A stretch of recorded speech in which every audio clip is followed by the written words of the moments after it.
طواف ایک لذیذ عبادت ہے۔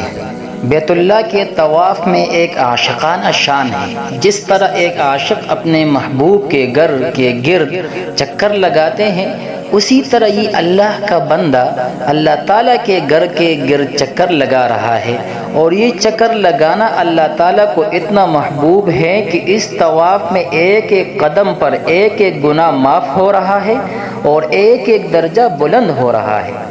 جن لوگوں کو اللہ تعالیٰ نے طواف کرنے کا موقع عطا فرمایا ہے، وہ میری اس بات کی تصدیق کریں گے کہ شاید روئے زمین پر طواف سے زیادہ لذیذ عبادت کوئی اور نہ ہو۔ طواف کے بعد صفا اور مروہ کے درمیان چکر لگائے جا رہے ہیں، اور جب سب ستون کے پاس پہنچے تو دوڑنا شروع کر دیا۔ جسے دیکھو دوڑا جا رہا ہے، بھاگا جا رہا ہے۔ اچھے خاصے سنجیدہ آدمی، پڑھے لکھے، تعلیم یافتہ، جن کو کبھی بھاگ کر چلنے کی عادت نہیں، مگر ہر ایک دوڑا جا رہا ہے، چاہے بوڑھا ہو، جوان ہو، بچہ ہو۔ یہ کیا ہے؟ یہ اس لیے دوڑا جا رہا ہے کہ اللہ تعالیٰ نے اور اللہ کے رسول صلی اللہ علیہ وسلم نے اس کو سنت قرار دیا ہے۔ جب 8 ذی الحجہ کی تاریخ آ گئی تو اب یہ حکم آیا کہ مسجد حرام کو چھوڑ دو اور مینا میں جا کر 5 نمازیں ادا کرو۔ حالانکہ اطمینان سے مکہ میں رہ رہے تھے اور مسجد حرام میں نمازیں ادا کر رہے تھے، جہاں ایک نماز کا ثواب 1,00,000 نمازوں کے برابر مل رہا تھا، لیکن اب یہ حکم آ گیا کہ اب مکہ سے نکل جاؤ اور مینا میں جا کر قیام کرو اور 5 نمازیں وہاں ادا کرو۔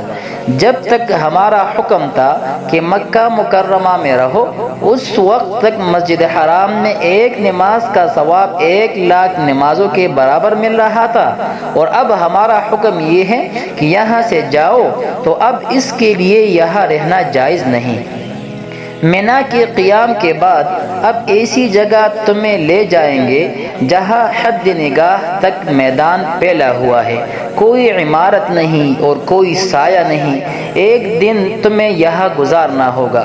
یہ دن اس طرح گزارنا کہ ظہر اور عصر کی نماز ایک ساتھ ادا کر لینا، اور پھر اس کے بعد سے لے کر مغرب تک کھڑے ہو کر ہمیں پکارتے رہنا اور ہمارا ذکر کرتے رہنا، ہم سے دعائیں کرنا اور تلاوت کرنا، اور مغرب تک یہاں رہنا۔ اور عرفات میں تو تمہیں خیمے لگانے کی اجازت تھی، اب ہم تمہیں ایسے میدان میں لے جائیں گے جہاں تم خیمہ بھی نہیں لگا سکتے، وہ ہے مزدلفہ۔ یہاں غروب آفتاب کے بعد مزدلفہ کی طرف روانہ ہو جاؤ اور رات وہاں گزارو۔ عام دنوں میں تو یہ حکم ہے کہ جیسے ہی غروب آفتاب ہو جائے تو فوراً مغرب کی نماز ادا کرو، لیکن آج یہ حکم ہے کہ مزدلفہ جاؤ اور وہاں پہنچ کر مغرب اور عشاء کی نماز ایک ساتھ ادا کرو۔ ان احکام کے ذریعے یہ بتایا جا رہا ہے کہ جب تک ہم نے کہا تھا کہ مغرب کی نماز جلدی پڑھو، اس وقت تک جلدی پڑھنا تمہارے ذمہ واجب تھا، اور جب ہم نے کہا کہ تاخیر سے پڑھو تو اب تاخیر سے پڑھنا تمہارے ذمہ ضروری ہے۔ قدم قدم پر اللہ تعالیٰ عام قانونوں کو توڑ کر بندے کو یہ بتا رہے ہیں کہ تیرا کام تو ہماری عبادت کرنا اور ہمارا حکم ماننا ہے، اور کوئی چیز اپنی ذات میں کوئی حقیقت نہیں رکھتی جب تک ہمارا حکم نہ ہو۔ اب مزدلفہ سے پھر واپس مینا آؤ اور 3 دن یہاں گزارو۔ اب یہاں 3 دن کیوں گزارے؟ یہاں کیا کام ہے؟ یہاں تمہارا کام یہ ہے کہ یہاں مینا میں 3 ستون ہے جن کو جمرات کہا جاتا ہے۔ یہ آدمی روزانہ 3 دن تک ان کو 7 کنکریاں مارے۔ ذرا اس عمل کو عقل و خرد کی ترازو میں تول کر دیکھو تو یہ عمل فضول اور بیکار نظر آئے گا، مگر جس کو دیکھو وہ کنکریاں ڈھونڈتا پھر رہا ہے اور پھر ان جمرات کو مار کر خوش ہو رہا ہے کہ میں نے یہ عمل کر لیا۔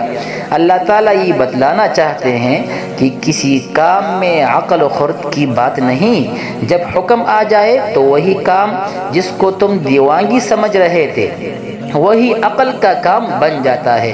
جب حکم آ گیا کہ پتھروں کو مارو تو تمہارا کام ہے کہ مارو۔ اسی کے ذریعے اللہ تعالیٰ تمہارے درجات بلند کر رہے ہیں۔ پورے حج کے اندر ہمیں یہی تربیت دی جا رہی ہے۔